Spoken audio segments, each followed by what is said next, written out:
ABN Andhra Jyothi సంస్థల ఎండి ABN Radhakrishna నిన్న రాసిన కొత్త పలుకులో ఒక కొత్త విషయాన్ని మనందరికీ తెలియజేశారు. అదేం కొత్త విషయం ఏం కాదు, అందరూ అనుకుంటుంది. కాకపోతే ఎవరు ఎప్పుడు క్లెయిమ్ చేయలేనటువంటి ఒక విషయాన్ని ఆయన నిన్న వీకెండ్ కామెంట్ బై ఆర్కేలో కన్ఫర్మ్ చేసినట్టుగా చెప్పారు.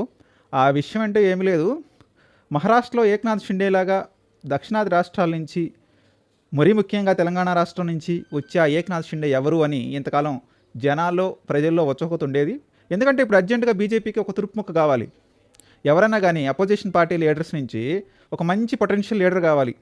ఉన్న పార్టీలో పొటెన్షియల్ లీడర్స్ ఉన్నా కానీ అంతర్గత కలహాలతోటి, అంతర్గతంగా కుమ్ములాటలతోటి అదపాతాలని తొక్కేబడుతున్నారు. 8 ఎంపీ సీట్లు గెలిచారు. ప్రతి ఎంపీ నియోజకవర్గంలో 7 అసెంబ్లీ నియోజకవర్గాలు ఉంటాయి. 8x7 56 ఎమ్మెల్యే సీట్లు కనుక గెలిచినట్టయితే ఈజీగా బీజేపీ గవర్నమెంట్ ఫామ్ చేయొచ్చు. అటువైపు కాంగ్రెస్ పార్టీకి 8 ఎంపీసే గెలిచారు. ఒక ఎంపీ వచ్చేసరికి అసదుద్దీన్ ఓవైసీ ఏఐఎంఎం నుంచి.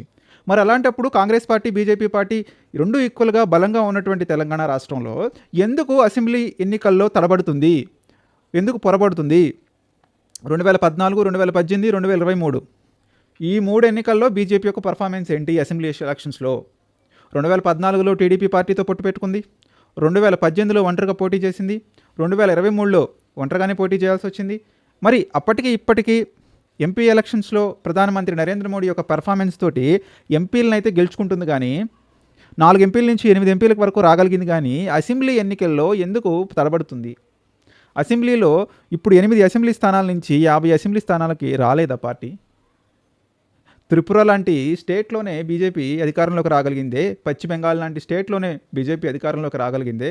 అలాంటి స్టేట్లే బీజేపీకి దాసోహమైనప్పుడు తెలంగాణ లాంటి స్టేక్స్ ఉన్నాయి, ఎమ్మెల్యేలు ఉన్నారు, ఎంపీలు ఉన్నారు, కార్యకర్తలు ఉన్నారు, సమర్థించే నాయకులు ఉన్నారు, హిందుత్వవాదం ఉంది, ఏఐఎంఎం లాంటి పార్టీ ఉంది, యాంటీ బీజేపీ.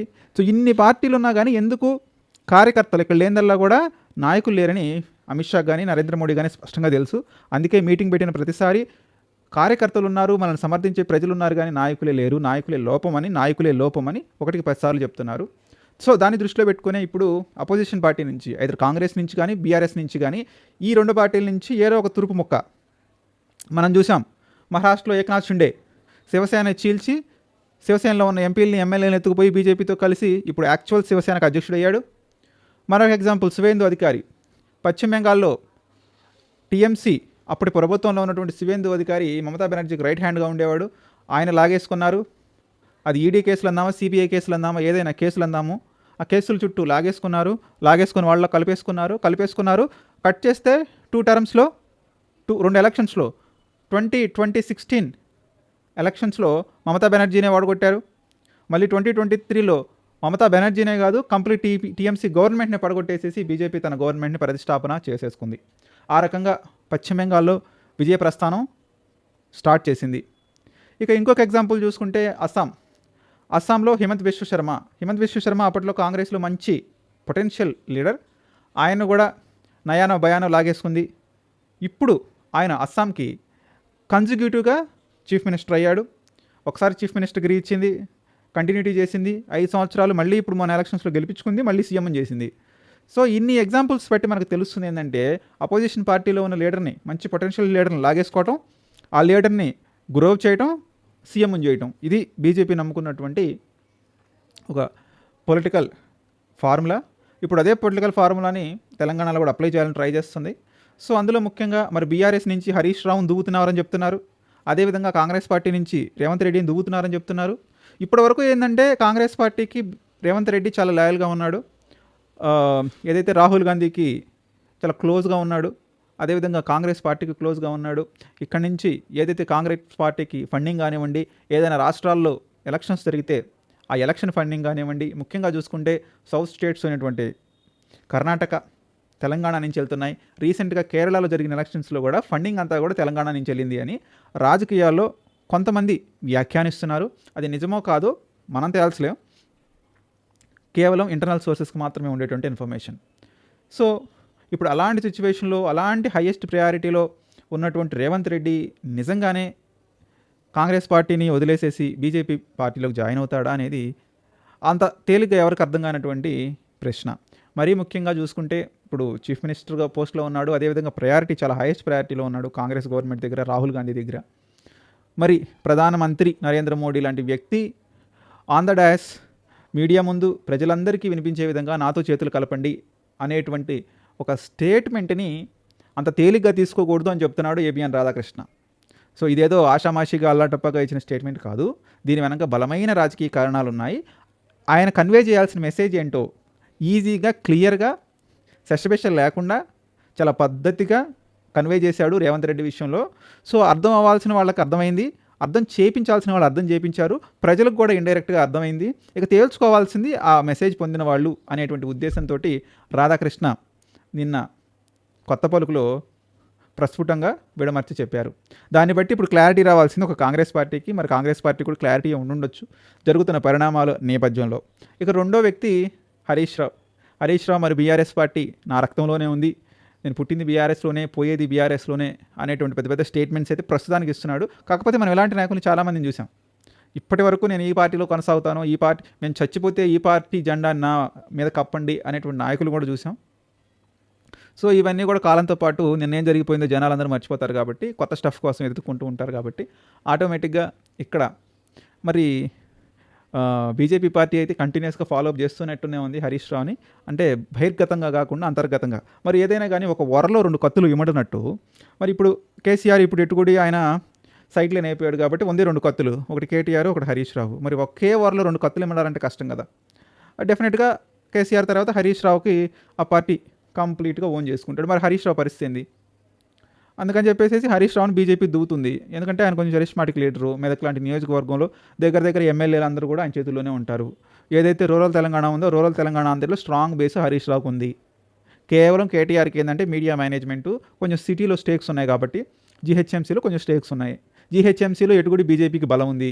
బీజేపీకి కార్యకర్తలు, నాయకులు, ఓట్లు వేసేవాళ్ళు ఉన్నారు. ఇక కావాల్సినంత రూరల్ తెలంగాణలో హరీష్ రావు లాంటి గట్టి లీడర్ కనుక వస్తే ఒకవైపు బీఆర్ఎస్ను కొట్టచ్చు, మరొక వైపు కాంగ్రెస్ను కొట్టచ్చు. దగ్గర 25 ఏళ్ళ నుంచి బీఆర్ఎస్ పార్టీలో ఉన్నాడు కాబట్టి లోతులు పాతులు ఆయన కుటుంబంలో మనిషి కాబట్టి. ఇంకొక విషయం ఇక్కడ, ఒకవేళ హరీష్ రావు కనుక బయటకు వస్తే కవిత చేసిన కామెంట్స్ కరెక్టే. ఏదైతే కవిత గుంటనక్క ఈ బీఆర్ఎస్ పార్టీని, కేటీఆర్ని ముంచిపోతాడు అని చెప్తూనే ఉంది కదా, ఒకటికి 100 సార్లు చెప్తూనే ఉంది. దాదాపు లాస్ట్ 1 year నుంచి కవిత యొక్క పాఠం ఇదే. మరి కవిత వ్యాఖ్యలను నిజం చేస్తూ హరీష్ రావు కనుక పార్టీని విడిచిపెట్టిపోతే అదొక చరిత్ర. మరొక Eknath Shinde from southern states. మరి హరీష్ రావు ఉంటాడా పోతాడా అనేది కాలం నిర్ణయించాలి. ఏది ఏమైనప్పటికీ గట్టిగానే కృషి చేస్తుంది హరీష్ రావు కోసం అని ఏబిఎన్ రాధాకృష్ణ నేను కన్ఫర్మ్ చేశాడు. ప్రతిపక్ష పార్టీల నుంచి ఎవరో ఒక బలమైన నేతను తీసుకోవడానికి, గుంజుకోవడానికి బీజేపీ పార్టీ ప్రయత్నిస్తుంది. ఒకటి, number 1 Revanth Reddy prime minister మోడీనే క్లియర్గా చెప్పాడు, క్లియర్ మెసేజ్ పంపాడు, మాతో చేతులు కలపండి అని. నెంబర్ 2 హరీష్ రావు గురించి అంతర్గతంగా చర్చలు ప్రస్తుతానికైతే దశలో ఉన్నాయి. మరి హరీష్ రావు ఒప్పుకోడా అనేది ఆయన ఒక నిబద్ధత మీద ఆధారపడి ఉంది. రాజకీయాల్లో నిబద్ధతలు ఏమీ లేవు. సో అది ఏమైనా జరగవచ్చు. అది ఇప్పుడా కేసీఆర్ పోయిన తర్వాత అనేది కాలం సమాధానం చెప్పాలి. ఎందుకు ఏబిఎన్ రాధాకృష్ణకి అంత ప్రయారిటీ ఉంది, ఆయన చెప్పిన మాటలు నమ్మొచ్చు అని అనుకోవాలి అంటే, మనం షర్మిల పార్టీ పెడుతుందని మొట్టమొదటిసారిగా ప్రకటించిన వ్యక్తి ఏబిఎన్ రాధాకృష్ణ. ఆయన ఈ వీకెండ్ కామెంట్ బై ఆర్కేలోనే చెప్పాడు షర్మిల కొత్త పార్టీ పెట్టబోతున్నారు అని. ఎవరూ నమ్మలేదు అప్పుడు, ఎందుకు షర్మిల కొత్త పార్టీ పెడుతుంది, ఆల్రెడీ వైసీపీ పార్టీలో ఉంది కదా అని.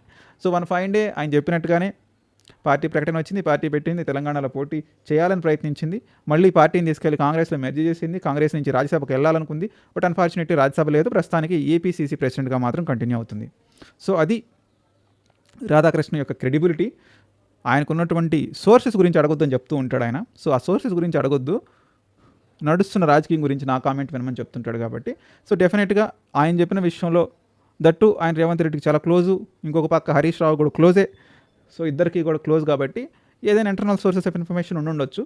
లేకపోతే ఆటోమేటిక్గా హరీష్ రావు కానీ రేవంత్ రెడ్డి కానీ ఈరోజు మీడియా ముందుకు వచ్చి ఖండిస్తారు.